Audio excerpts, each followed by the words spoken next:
Good afternoon, everyone. Welcome to the Happy Hour Live webcast from WhiskyCast.com.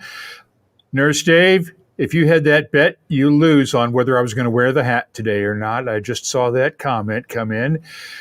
Actually, where I'm outside today, one, because it's a beautiful spring day here in Haddonfield, and two, because, well, frankly, the boss is cleaning the studio area inside, and let's just say it was easier for me to bring all the stuff outside than to interrupt that process and do the webcast out here today. Hope you've had a great week. Hope you have a dram handy, and we're going to have a lot of fun this afternoon for the next hour or so. I want to bring in our guest today, Brian Kinsman, the Malt Master for William Grant & Sons for everything except the Balvenie, which the one and only David Stewart is still in charge of. Brian, how are you tonight? Yeah, I'm great. I'm great. Good to be able to join you. Thank you for staying up late. I know it's 10 o'clock or so over in the UK. And first of all, what do you have in your glass? So I thought very appropriate. I've got a Glenfiddich, and I thought I would stay true to the core and Glenfiddich 12.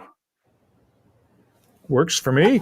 I pulled one of your releases that you did a couple of years ago for Reserve 101 in Houston. Mike Raymond and our friends down there, the Anasac 25-year-old blended malt. And this is one I really have enjoyed over the years. And I just figured since I had you on, I would go ahead and pull it out. What can you tell us about this dram that you did? Because this was part of the Rare Cask Reserves series. Yeah, I mean, that whole series was a lot of fun. It was basically, essentially, as a business, we're pretty blessed. We've got some really nice old stocks, and we ran a few partner projects with all sorts of different people, different either private individuals or businesses. So, from memory, I think that one might be fairly heavy on sherry cask, and really nice Speyside style, probably blended malts. There'll be a fair number of malts in there. They'll all be non-William Grant malts. That was kind of the premise of it. It's some of the malts will be filled from other distilleries, and just a nice way to bring them to life in a sort of small, personalised project, I guess. And we should acknowledge this is St. George's Day, as Tabitha reminds us. So for all of our friends in England, happy St. George's Day. Tend to celebrate St. Andrew's Day, I guess, towards the end of the year.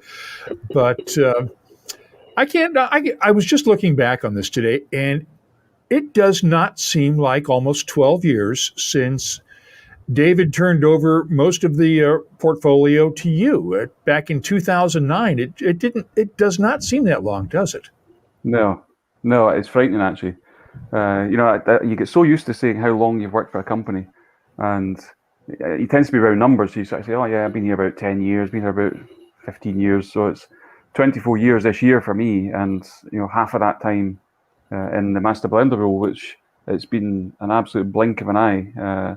Probably partly helped by the fact that David's still around, and we still see each other regularly. And but yeah, it's just a great job to do, and it's astonishing. It's been over a decade. Tell me about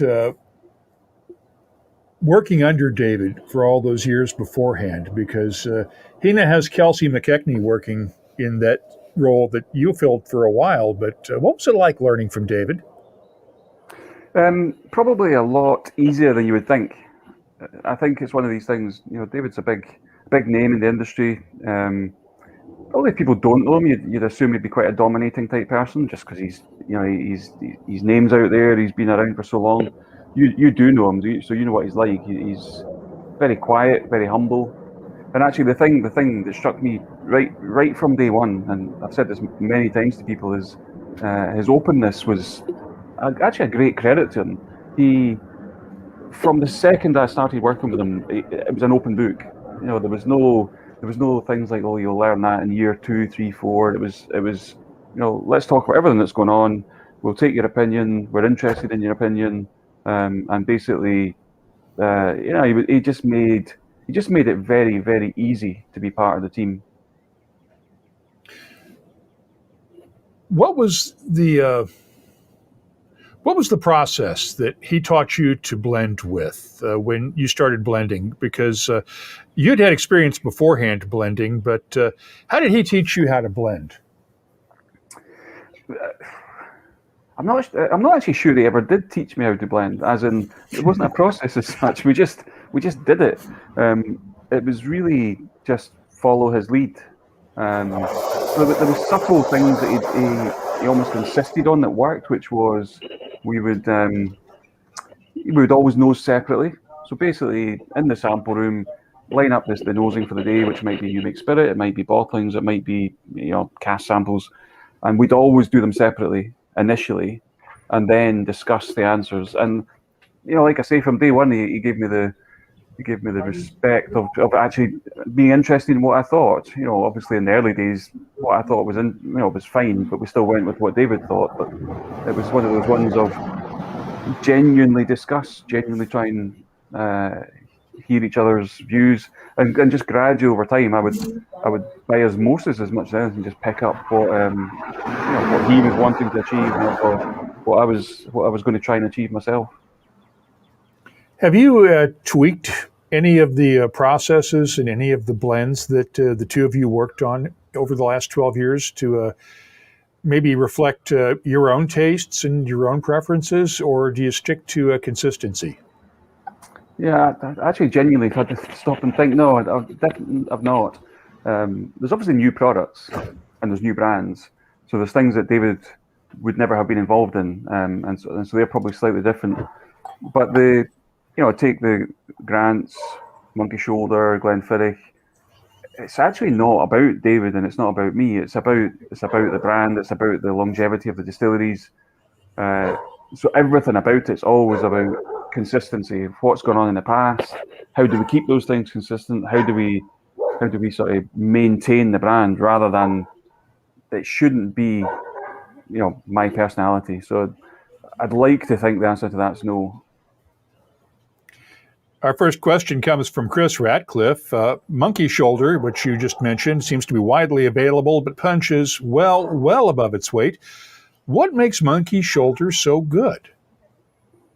Well, that's a good question to get, I guess. He could have given me a harder question on Monkey Shoulder, but I think it's just great tasting whiskey. I think that's fundamentally it. We've got a few rules for Monkey Shoulder. Clearly, it's a triple malt or three single malts blended together, but the fundamental rules are Speyside style, fruity. Don't want to get too into the sort of technicalities, but low sulfur whiskies and first fill bourbon. And I think that combination of first fill bourbon and Speyside whiskey is always going to give you that elegant, sweet, accessible, and that's what we were aiming for.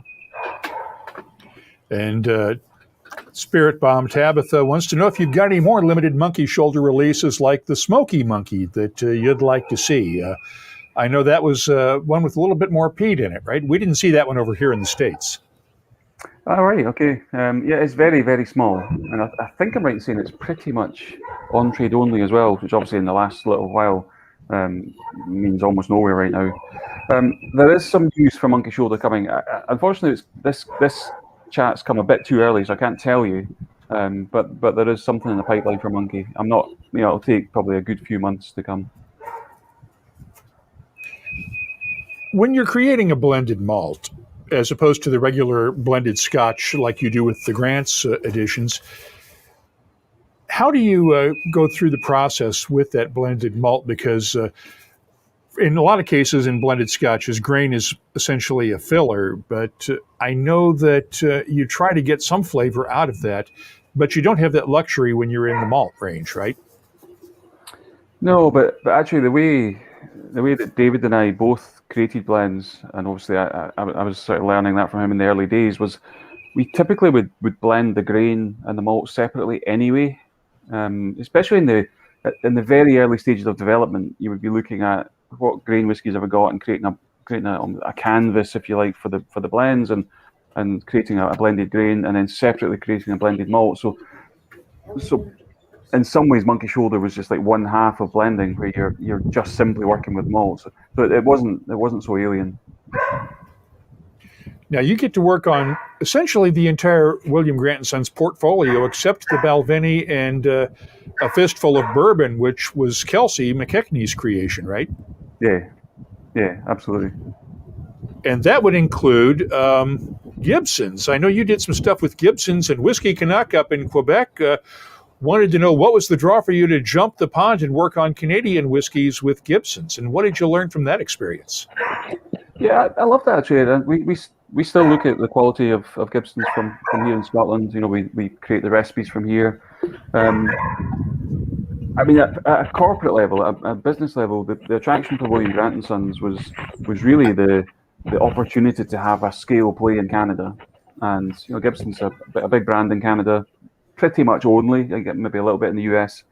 And so as a business, we were attracted to that, and it gave us a way to then get our other brands, you know, into the Canadian market. For me personally, the basic principles are the same. It doesn't really matter what type of whiskey it is, but the way blends are built in Canada, a little bit of a nuance around the grain whiskey is probably more important. The flavouring rye or corn whiskies are going to pack way more punch, but then come in at a lower level. So just understanding how those flavours come together was just different. And you know, you learn stuff from there, and you take some of it back to Scotland and vice versa. So it's always nice to stretch your knowledge, I guess. And you did that with Ireland too. Last time we were together was a few years ago at Tullamore DEW, and you get to work with the folks over there, and they're doing all sorts of different whiskey because it's one of the few distilleries, I think it's the only one in Ireland, I think was what John Quinn told us a couple of months ago, that does both pot still, single malt, and grain in the same building. Yeah. So on the site, we've now got complete end-to-end because we've got the pot still and the single malt, which was the first part, which would have been when you were there. That was already up and running. We then just slightly across the road, we built the grain distillery. We've also got warehousing on site, and we've now got bottling on site as well. So we're doing complete end-to-end Tullamore DEW. And Tullamore was a brilliant project because it's, you know, often if you're involved with building a distillery, how amazing is that? And I've been very, very fortunate. I've been around in William Grant, and we've built a few distilleries. But you're building a distillery for a brand that already exists. And in some way, that's more of a challenge for the engineers. It's more of a challenge for the quality team because, you know, you're building something to create a thing that already exists. So you're almost reverse engineering to get back to the distilling end to then be confident that when that starts to mature, we'll still create Tullamore DEW. And so, really, really great project. You know, it's been a long one. You know, we've been 2015, 2014. Yeah. And we've talked with Nicole Austin, who is at Dickel now, but she actually was one of the commissioning engineers on the Tullamore project when it first opened up way back then. And I know that she had a lot of fun with that project, is what she's told us about it before.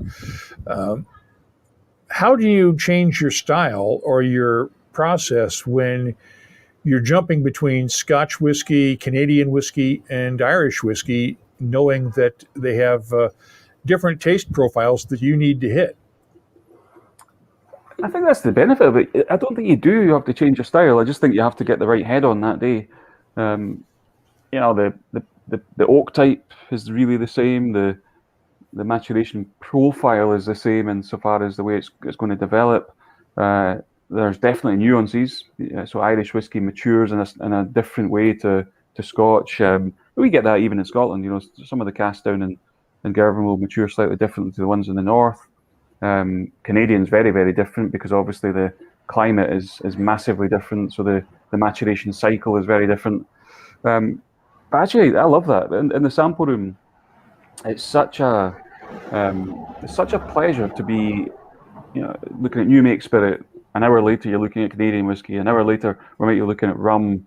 Then you spend an afternoon sort of digging into single malt on the next project. So that diversity of flavour, the keeping your palate alive, the chance to explore new flavours, think about things, well, actually maybe could learn something from over there and bring it here. So I think it's actually a big advantage to have a really diverse range of spirits to work on.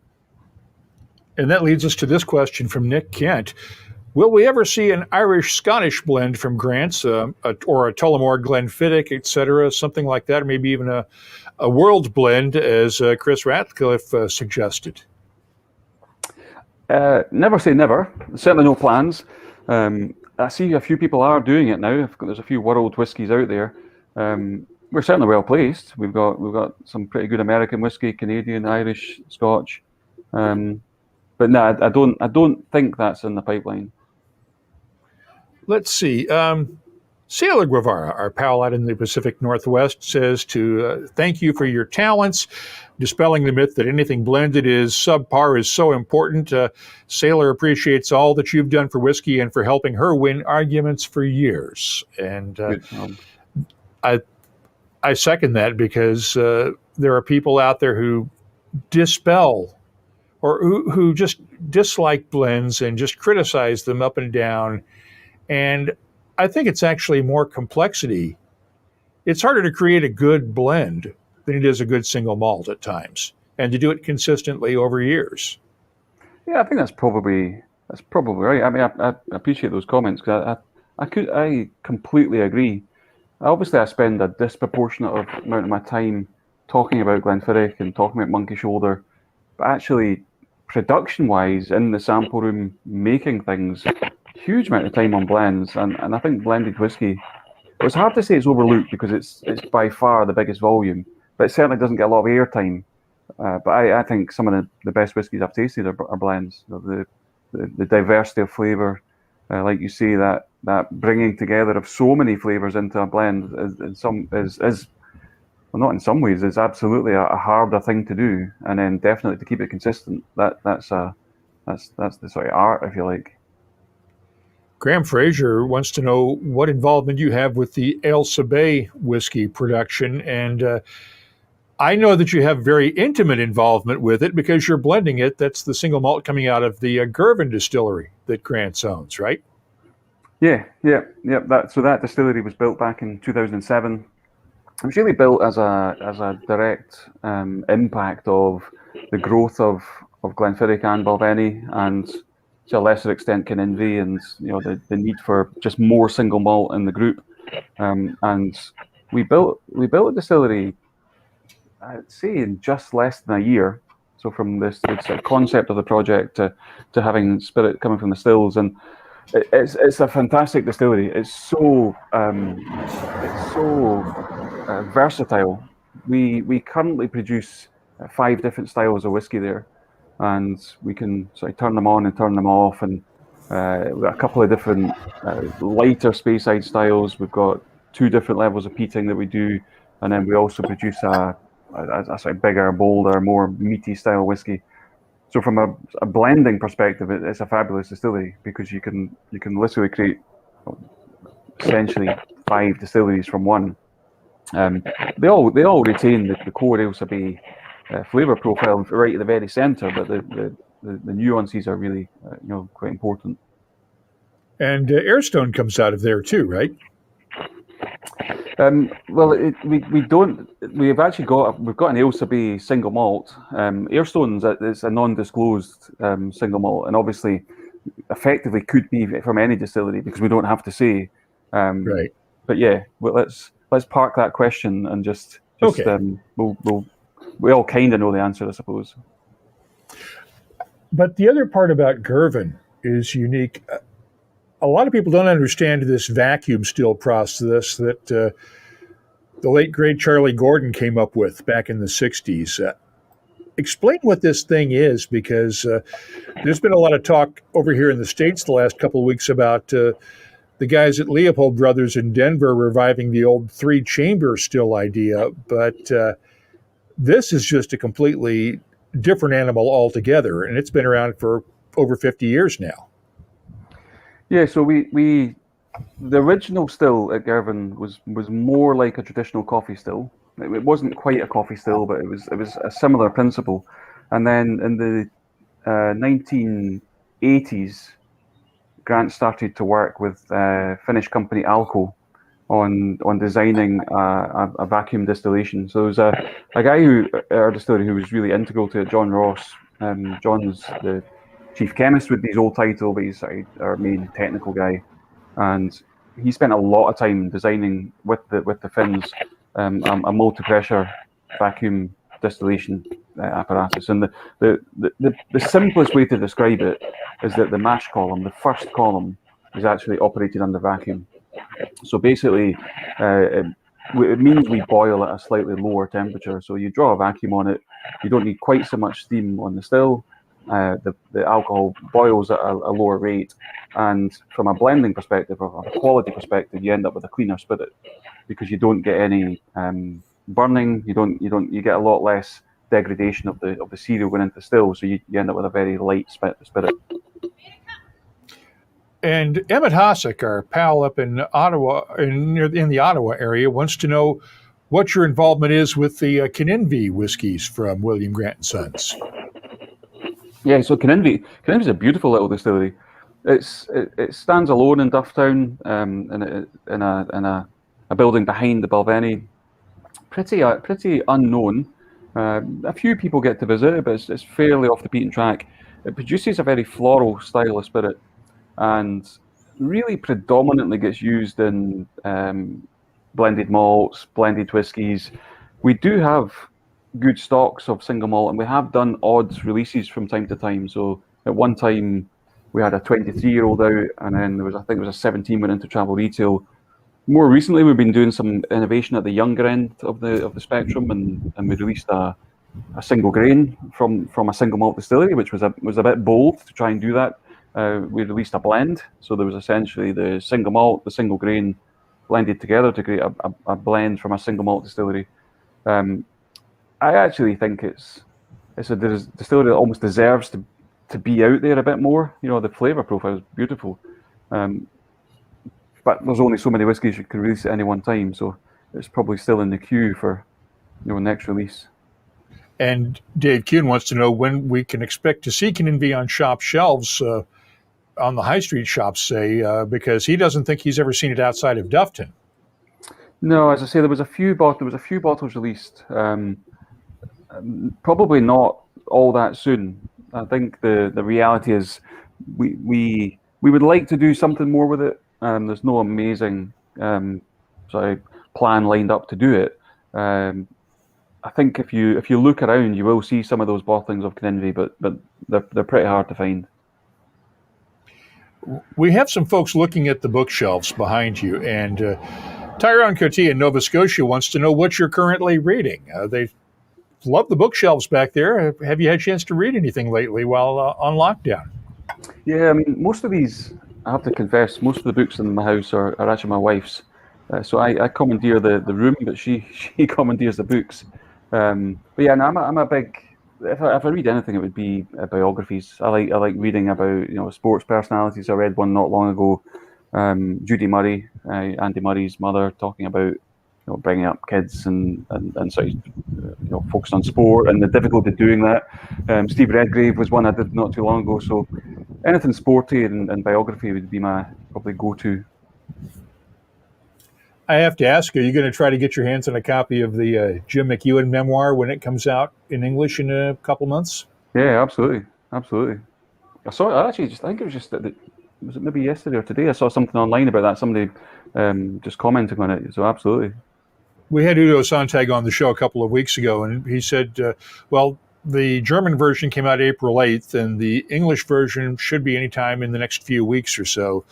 So I definitely want to look for that one. Tabitha points out, she says Girvan is an amazing grain whiskey, and I would second that. Her local whiskey shop sold some 8-year-old Girvan and loved it, wished that she had bought more. And I have always enjoyed single grains, and I know that makes me a bit of an outlier, but I think on a hot summer day, a single grain actually goes down for me better than a lot of the thicker, heavier single malts do. Yeah, I couldn't agree more. It's one of the drums I love to beat. Is I think there's an opportunity for single grain. When I joined William Grant in '97, we had a brand called Black Barrel, and Black Barrel was a no age statement, Girvan grain, matured in first fill bourbons, which is where the name Black Barrel came from. And I thought it was amazing. I wasn't a massive whiskey drinker when I joined the company, and It was such an accessible, easy drinking whiskey. We've had a couple of goes at single grain. Diageo obviously have had a huge play with Hague and Hague Club, and I would love to see just grain whiskey in general just having more of an audience. I think it's a great drink in its own right, but then it's also very, very versatile.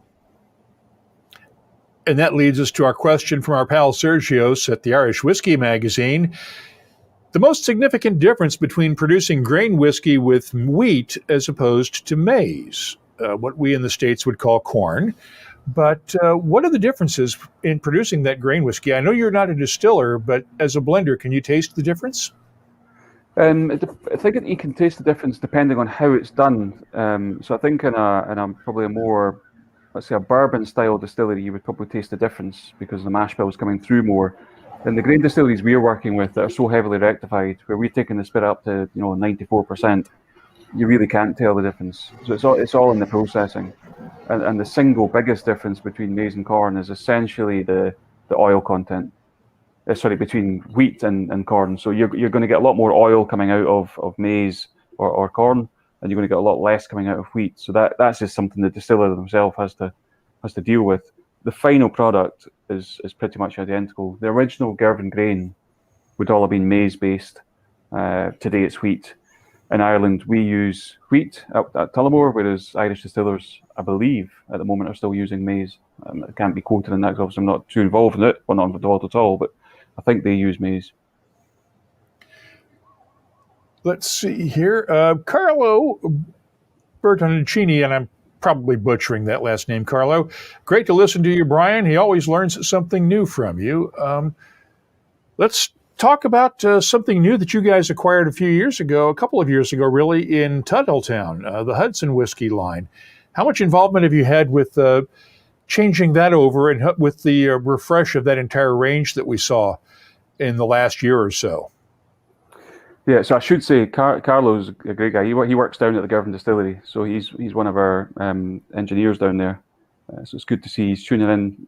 I'd imagine he'll be having a wee dram as well, because it's obviously 10:30 at night with him too.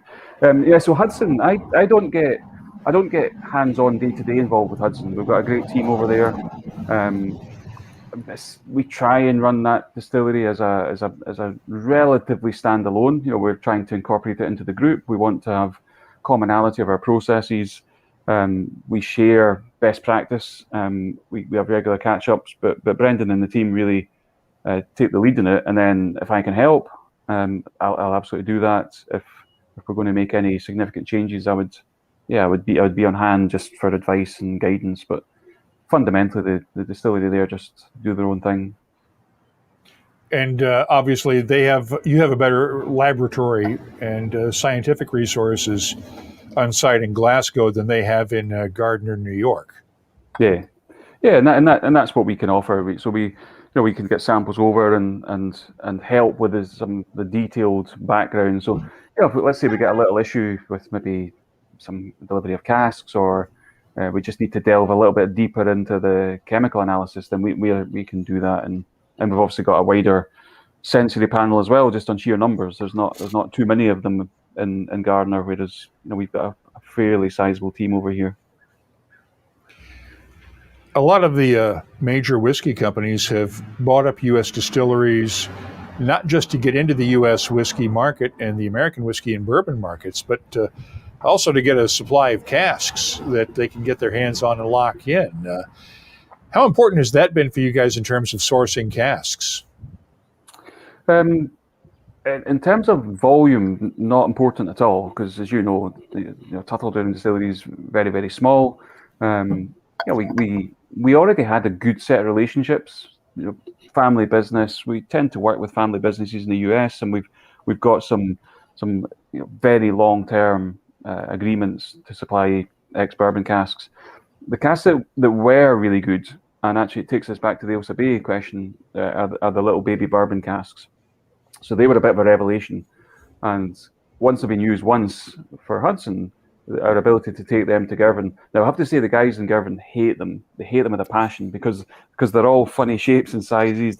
Some are tiny, the bungs stick out, so they're a complete pain in the neck to handle, but they mature brilliantly.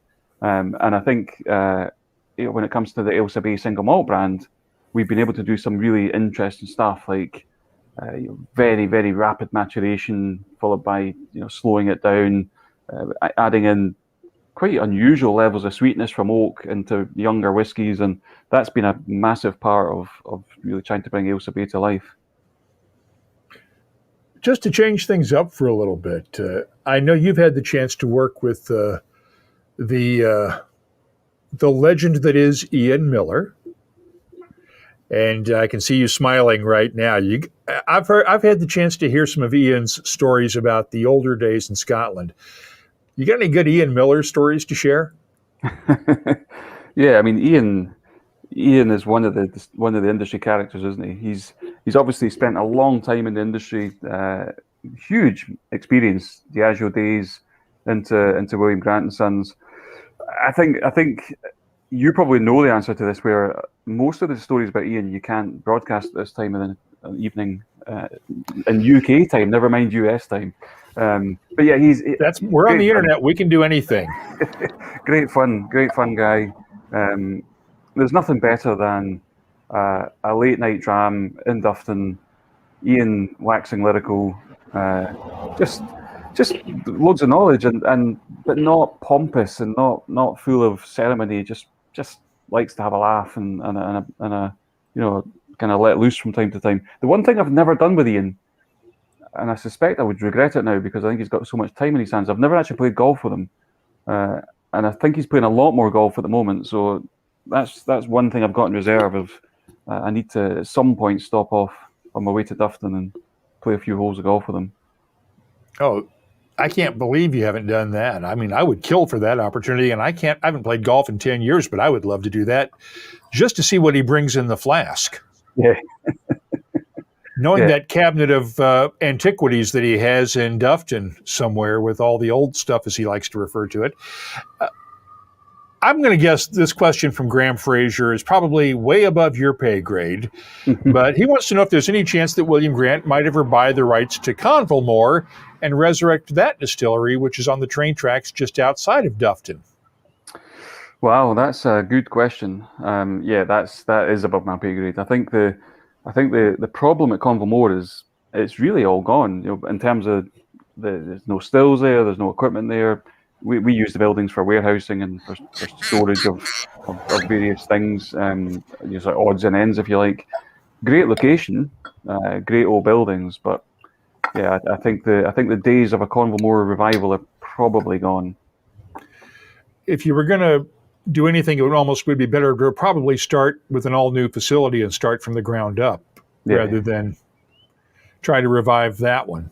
I totally agree. We've seen what other projects have done over the last couple of years in trying to revive things like Brora and Port Ellen, and it's just outrageously expensive and probably almost more hassle than it's worth, I would think, at times. Let's see. I had a good question here from Chris Ratcliffe. Would you prefer to focus your talents on just one distillery in more depth, or do you find working with more multiple flavor profiles and styles more interesting? Yeah, I definitely prefer the more styles. I definitely prefer that. I think I get the best of both worlds. I think on some of the smaller brands you can dip in and dip out. Glenfiddich, I'm involved with Glenfiddich from start to finish. So I almost do get that immersive experience on Glenfiddich that gives me the chance to, some of the experimental series stuff, some of the new releases we're able to do. But I do enjoy the diversity. I enjoy Sailor Jerry. I enjoy working on the Sailor Jerry recipe because it's miles away from whiskey. You're working with natural flavors. You're working with spices. One of the most, I don't know how I'd even describe it. Probably the proudest moment was when William Grant bought Drambuie, and we got given the secret recipe. Now, I'd been associated with Drambuie for various reasons personally, just through hobbies, if you like, and to get the secret recipe for Drambuie and now be one of the 3 people in William Grant who make that, you can't buy that. I'd probably pay to do that part of my job. Well, I shouldn't say that on the internet. I definitely wouldn't pay to do that part I of the wouldn't. job, but I do enjoy it. I don't think we've ever discussed this, but how did you get involved in the business to begin with? So I was a chemist back in the day. I suppose I technically still am, but I don't ever go into the lab really much these days. But yeah, I did a chemistry degree at St Andrews. I then went and worked in the dental industry for about 3 years. Was doing a PhD at the time in dental materials, and it probably just wasn't. It just in your heart, it's just not you. You're just not. Yeah, it was good. It was good fun, but it wasn't going anywhere and didn't really spark too much inside me. And then got the chance to become a chemist or go and work as a chemist in the Gibson distillery. Knew nothing, literally nothing about production. Knew a bit about whiskey just because pretty much everybody does here. It's such a part of our fabric of life. And moved down there, and day one was a revelation. You walk in, there's just whiskey bottles everywhere. The smell of the place, and you think, yeah, this is a bit more like it. This is, I can imagine working here for a few years, and 24 years later, I'm still here. I am so glad you did that rather than making and coming up with new materials for dentures or something like that, because I think you probably created a lot more and given a lot more to the world. Yeah, I think that's probably than true. you would have as a dental engineer or as a dental scientist or creating materials sciences. But good question here, or comment from Forrest Colwyn. Glenfiddich 15 has been a favorite of his for a long time. Solera vatting seems simple in concept and creates a delicious whiskey, but what makes the process challenging and why don't more distilleries use it? And we should explain what Solera is, first of all, for whiskey. Yeah, so Solera is a remarkably simple concept, really, and it's something that David worked with the Grant family on in 1998. So the basic premise is there's a single vat in Duffton. It's a wooden vat, and it's holds about 35,000 bulk litres. David filled it in 1998 with very specific types of oak of Glenfiddich 15. And the basic principle is we've never ever emptied that vat in 23 years, and therefore every single bottle is related to the previous bottle. So we will never take the vat down to half, then we top it back up, and then we take it back down to half, and so on and so on. So what it does, it creates almost like a living whiskey. Every vatting is based on 50% of the previous vatting, and you just have this natural link from bottle to bottle to bottle. Now, why people don't do it, I don't really know. It's a reasonably inefficient way to make whiskey. There's an awful lot of double mixing because you're filling a vat and then only using half of it. Our vat's also quite small, so therefore we have to do quite a lot of vattings. So I suspect it's almost that's probably quite off-putting. Operationally, it's a slow way to make whiskey. But I actually think the results work. I think there's something in the Solera process that just adds a complexity, a roundness, more of a flavour, and yeah, we like it. Dave Kuhn says, with tongue-in-cheek, heirloom vatting is what they'd call it in the U.S. and overcharge for it. I know there are a couple of distilleries that do that, or that do the Solera vatting. Hill Rock Estate is one of them. Dave Pickerel came up with that one. Trying to question here. I know where this is coming from. Frank Scott, our buddy up in Fredericton, New Brunswick, wants to know if we'll ever see more ice wine finishes, and he suspects the casks would be hard to find. Tell us the story behind the ice wine finish and our old pal Beth Havers, who helped come up with the idea for that one. Yeah, nice to see Frank with a question there. Beth Havers. I miss Beth so much. I wish she still worked in Glenfiddich, but she doesn't, and so we stay in touch, which is great, and hopefully we'll see her in Scotland again soon. So Beth first introduced me to ice wine, the concept of ice wine, probably the year she joined William Grant, which was probably 10 years or so ago, and she talked to me about it, and I do confess that I listened attentively and then proceeded to forget almost immediately when we left, and she did that religiously every year for 2 or 3 years. Talked about ice wine, talked about how she thought there was a concept there. She thought a cask finish using ice wine cask could be really fascinating, and finally she wore me down, and on a trip to the US. I diverted through Canada and we went to Niagara and tasted some ice wine, met the winemaker, and started to get really excited about the prospects. Beth is very persuasive. Yeah, yes. Well, she doesn't give up. That's the main thing. And so that was great. So we did all that, and then actually, genuinely thinking we've got something really good here. Started to speak to Craig, the winemaker, and saying, so how many casks can we get? And I'm thinking, 100 plus, and he's clearly thinking less than 10. And we're thinking, oh God, this is going to be tricky. And then basically he explained, the number of ice wine casks in Canada is actually tiny. So we came to a compromise, and the rest is history. As I say, we had Winter Storm and that lovely balance of sweet wine cask and sweet Speyside whiskey. I know that our friends in Canada would love to see more of that, just because I know they got the first batches of it, and they probably got more of it than any other market. But Tyrone also shares the last Christmas gift he bought for his dad was a 3-pack of Glenfiddich 20 CLs. He passed before the holiday, so they used those to toast to him after his funeral. And Tyrone, I'm sorry to hear that, but really was a great... that's a great way to honor your dad and sláinte on that. Yeah, absolutely. And Luna Aaron wants to know, so where did you actually get the ice wine casks from? And I'm one of the wineries in the Niagara area, south of Hamilton, right? Yeah. So we got them from Peller Estates. Craig McDonald's the winemaker there, an Australian guy who just made the whole process very easy. He was great to deal with. Him and I got on very well. I think the company philosophies worked, and they were a pleasure to work with actually. And I would love to do it again. I think it probably is one of those things. Once you've done it, you just have to accept and move on and find something else.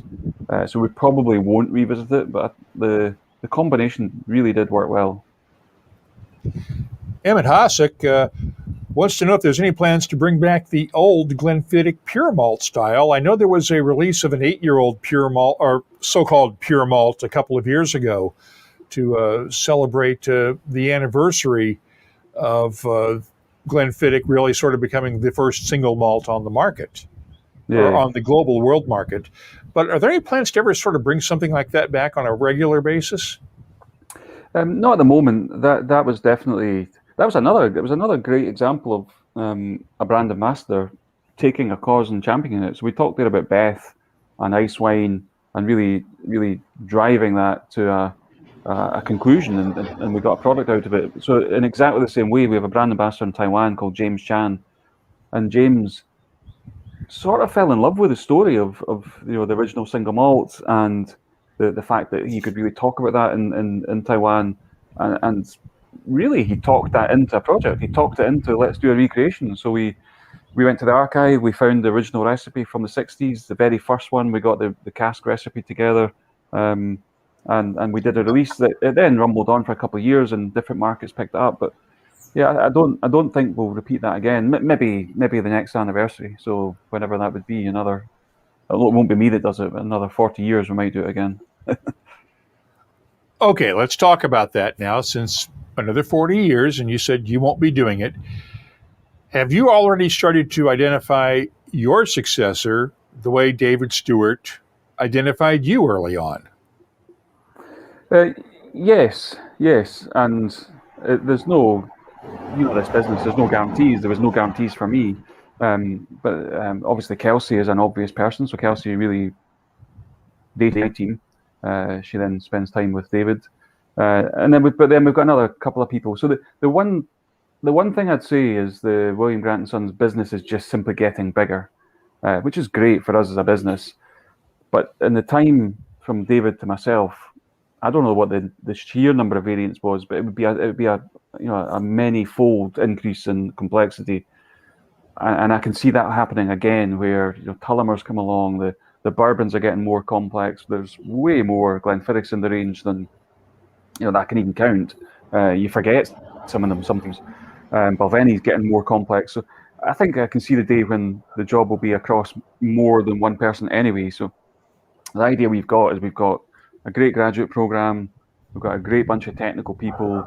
We've actually got some fabulous brand ambassadors, and they're probably all in a mix of people who could come into this area. So the answer is probably we've got one or two people. We'll probably have more in the next 10 years.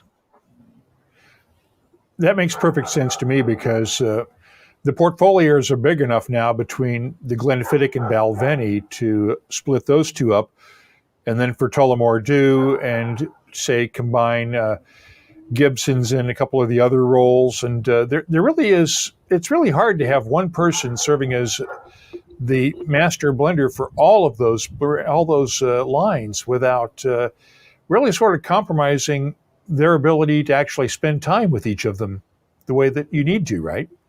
Yeah, and that's partly why I would only ever really like on conversations like this. I mean, clearly, I know you, Mark. So we're talking about all sorts of stuff. Normally, I'd go in and really talk about Glenfiddich. At production level, I think you can be more diverse once you start getting into the nuances of understanding the brand, bit of a brand communicator. You absolutely need more people because you can't do it justice. So you can't be out there talking about every brand within the portfolio, and I think that's something that will come down the line where we'll have more people able to do that. Tabitha is into Japanese whiskeys and all things Japanese, and she still wants an umeshu plum wine finished whiskey. She has a bottle of whiskey finished umeshu, though. What have you experimented with, or would you like to experiment with in terms of cask finishes? We had a couple other folks ask questions along those lines as well. What have you not tried yet that you'd like to try? Yeah, I actually don't know because probably by default I've not tried it, and there's been some fabulous ones we have tried. There's also been a couple of disasters. I think the ones that are really interesting me at the moment are the wine finishes. There's such diversity of oak preparation in wine, from the different toasting regimes, the length of period of time of the wine, the acidity of the wine seems to have a really big influence on how the flavour is going to develop for whiskey. So we're spending a lot of time on wines at the moment. We did a fabulous one years ago. It probably was a precursor that gave us the confidence for Winter Storm, which was a Syrah wine from Bordeaux. It's a bit like a Sauterne, just a different, slightly down the road from Sauterne.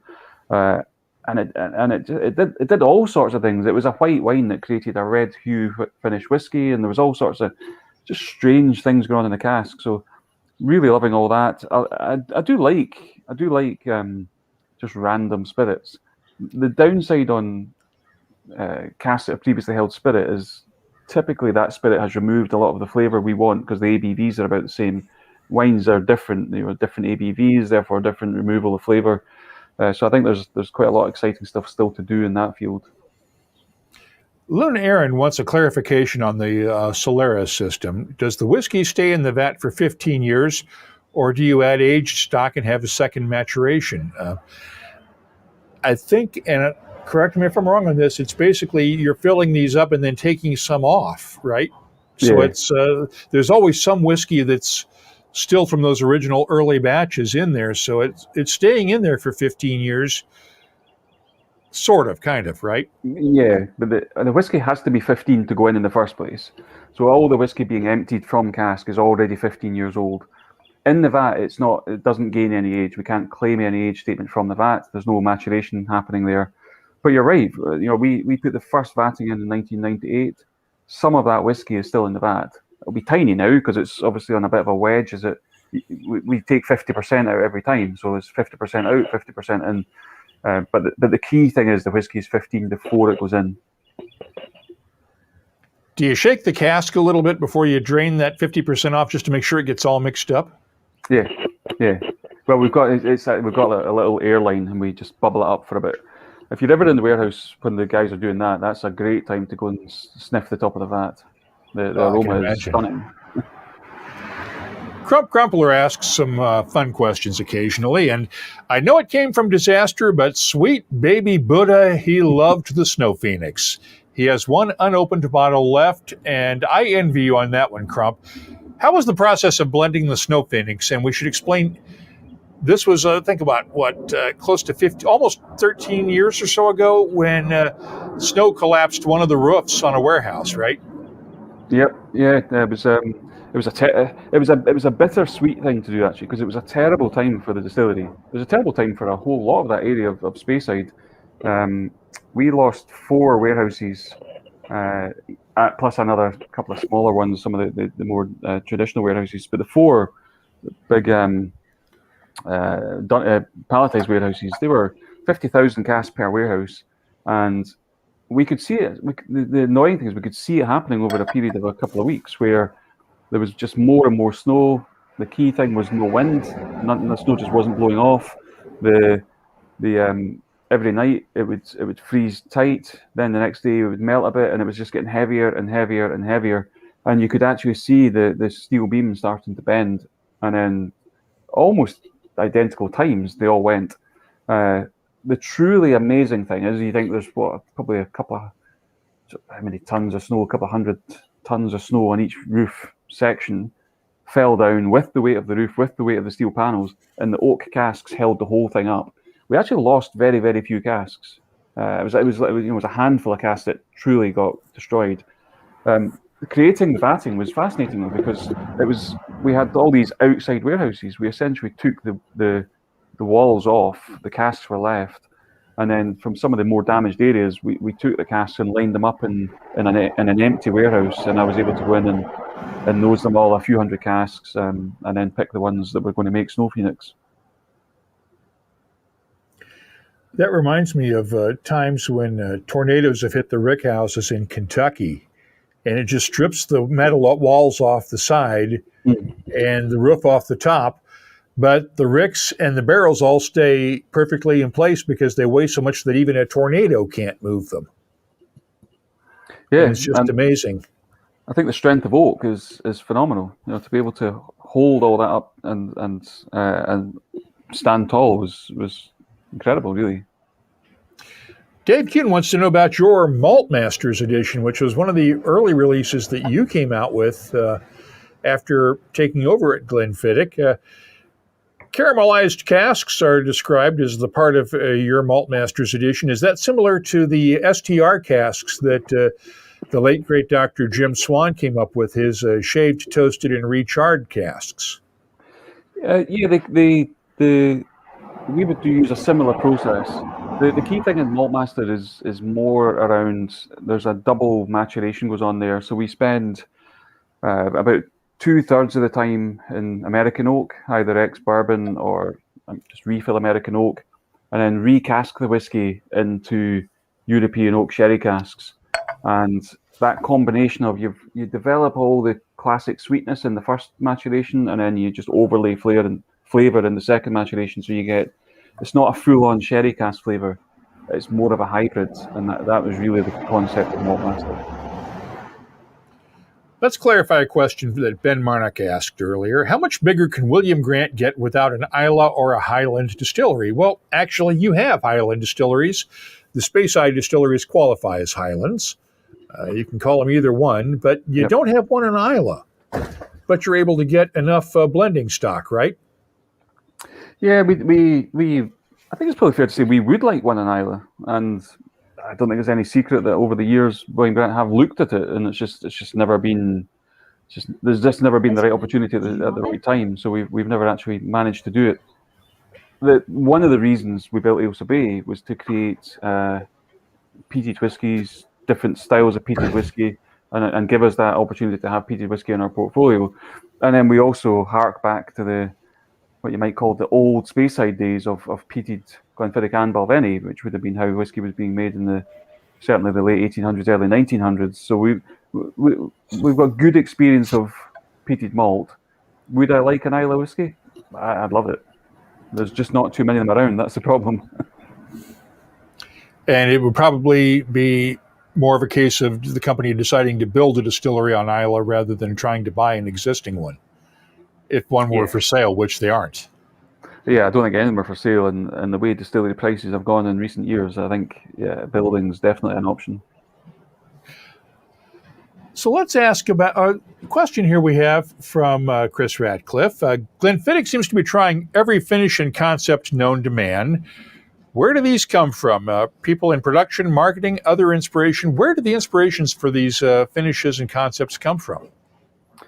Mostly they come from just the team at the distillery. Either within my team or people in the cooperages. And they mostly come from just a curiosity. For every one you see, there's probably at least half a dozen that people don't see, and that's the only way you're ever going to get things onto the market. Is you've got to accept that you're going to try maybe 10 things and get one product, and it's not that the other 9 are not good; they're just not right. So either you can't do it at scale, or a big thing for me and for the company is that it has to retain the Glenfiddich character. We don't want just random things coming out. So we want to make sure we maintain our core flavor profile. So I would take inspiration from anywhere, but I just if somebody at the distillery phones up and says, "I've seen this, we quite fancy," we'd be interested to see what happens. So let's try it.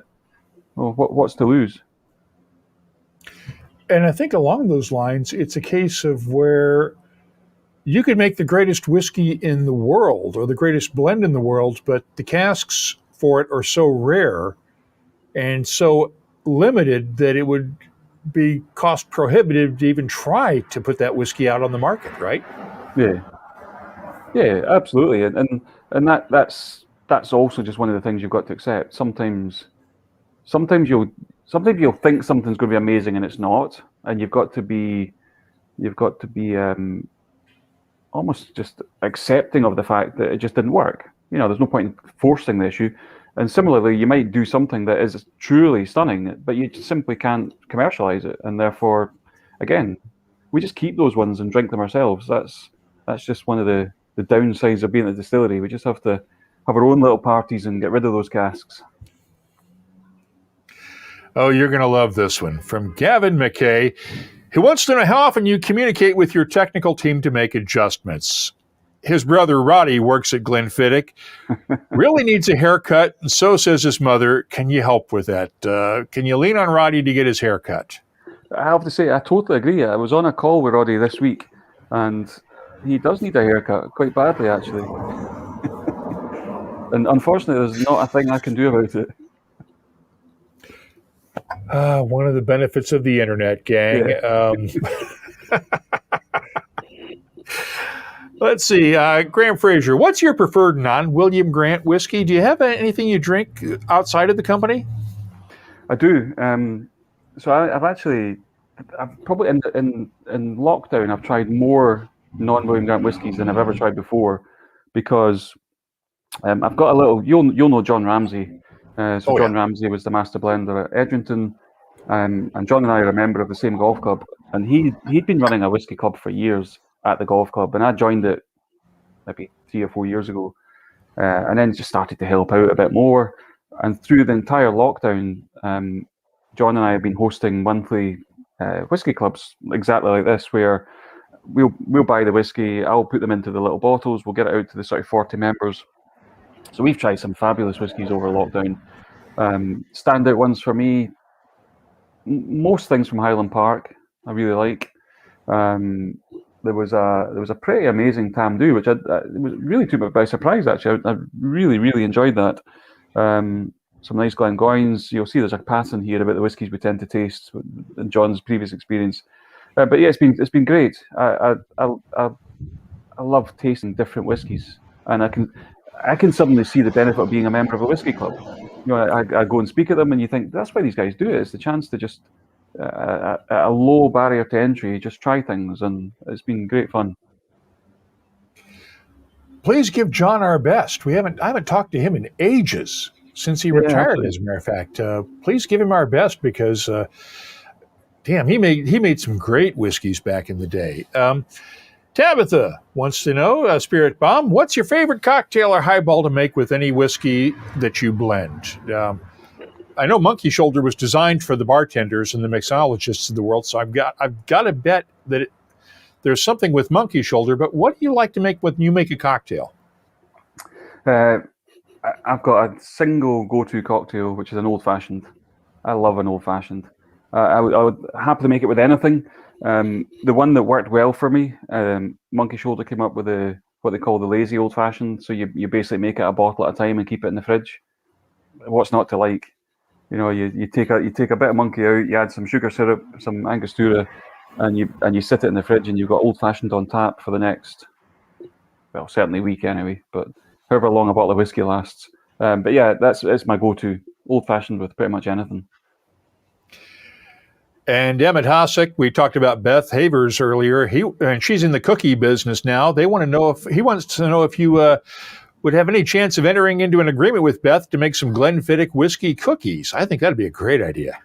I think it'd be a brilliant idea. I think Beth needs to send me quite a lot of cookies before that, though, because I need to just do some quality control on them.